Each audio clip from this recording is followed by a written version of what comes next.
La Picopresso, c'est cette machine à espresso ultra portable capable de faire des shots d'espresso d'une qualité remarquable.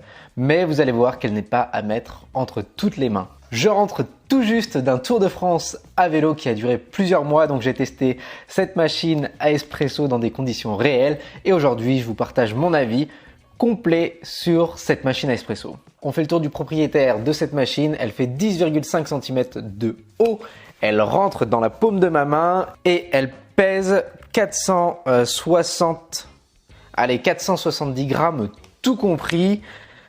Les accessoires y compris, car il y a des accessoires dans le réservoir à eau.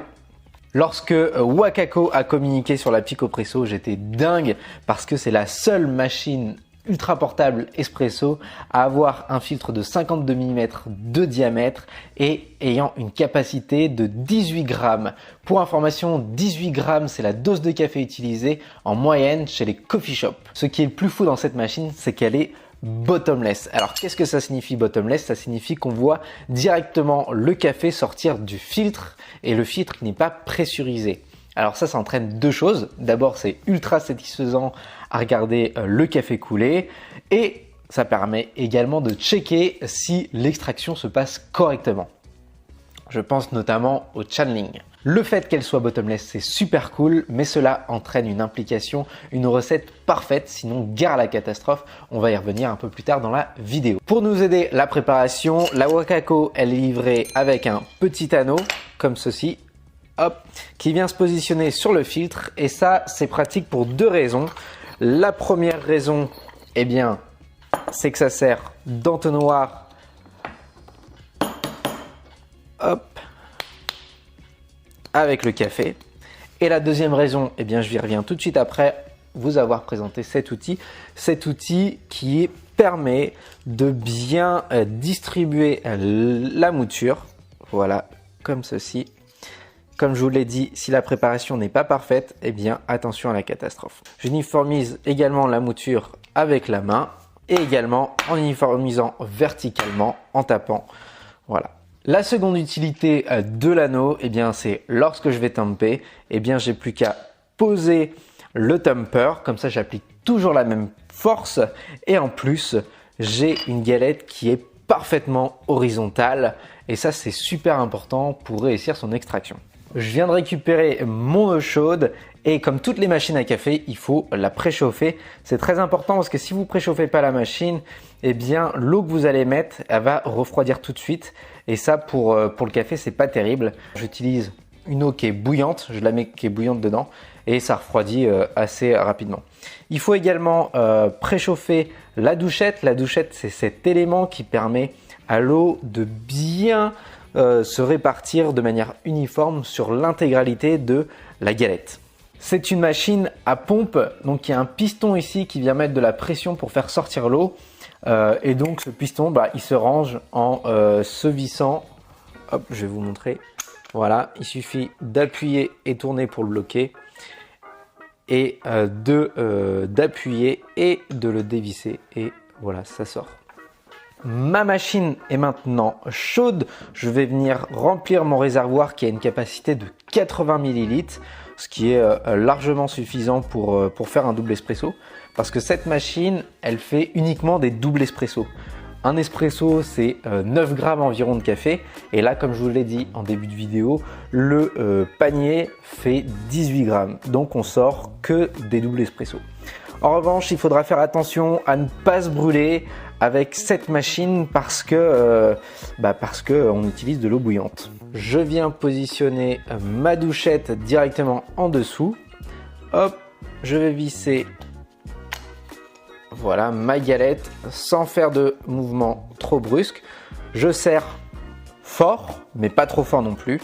Et maintenant, on va passer à l'extraction. On a ce petit outil qui se met ici pour éviter d'en mettre partout. Personnellement, je ne l'utilise quasiment jamais. J'ai utilisé donc 18 grammes de café dans ma tasse. Je vais sortir un café à 40 grammes, ce qui fait un ratio un petit peu plus de 2. Moi, c'est comme ça que je les trouve bons. Pour l'extraction, eh bien, je vais d'abord pomper 10 fois. et attendre 10 secondes environ pour faire la pré-infusion. Au bout de ces 10 secondes, je vais pouvoir commencer à pomper et faire sortir le café. Allez, c'est parti, je pompe. Alors l'astuce, c'est de pomper de manière toujours régulière.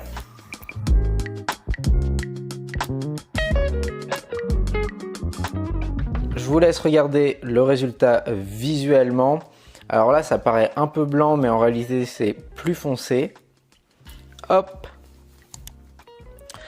J'aurais pu également utiliser une mouture un peu plus fine pour avoir une extraction qui soit plus longue et avoir encore quelque chose de plus fort.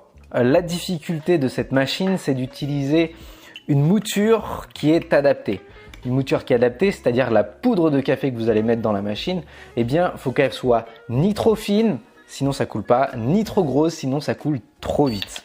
Je vais le déguster pour vous. Alors, c'est ultra correct. Pour moi, c'est la meilleure machine au niveau qualité d'extraction. En revanche, ça nécessite d'être précis. Comme je vous l'ai dit, si vous n'avez pas un bon moulin, oubliez cette machine. Il vous faut absolument un moulin de qualité capable de sortir une mouture parfaite. Parfois, ça nécessite de faire quelques essais pour trouver la bonne granulométrie. Son prix est affiché à 129,90 € sur le site de Wakako.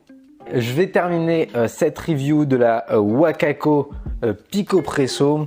Si j'avais un point négatif à dire, c'est l'isolation thermique. Ça chauffe très rapidement entre les mains. Des fois, c'est limite. Bon, ça brûle pas parce que c'est quand même bien hermétique, mais ça chauffe très fortement les mains. Alors, j'ai vu sur internet que certains mettaient une protection en cuir autour de la machine pour pallier à ce problème. Je trouve ça plutôt cool. Moi, j'utilise un chiffon, ça fait aussi très bien le taf.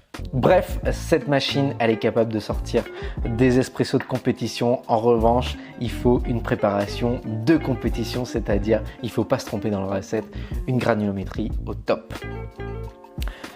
Si vous n'avez pas de moulin, eh bien, je vous conseille plutôt de vous diriger vers la Wakako Nano Presso, où là, le résultat en tasse, il est bon, mais il est moins bon que cette machine. Mais ça vous permettra d'avoir une régularité dans votre café, dans votre extraction, car c'est une machine pressurisée. Vous pouvez regarder la vidéo, je vous la mets ici. Si ce genre de vidéo vous a plu, abonnez-vous. Plus on est nombreux à être abonnés à la chaîne, et bien plus j'ai des facilités à contacter avec les marques et à faire des tests produits. Voilà, c'était tout pour moi. Je vous souhaite un excellent café. Ciao!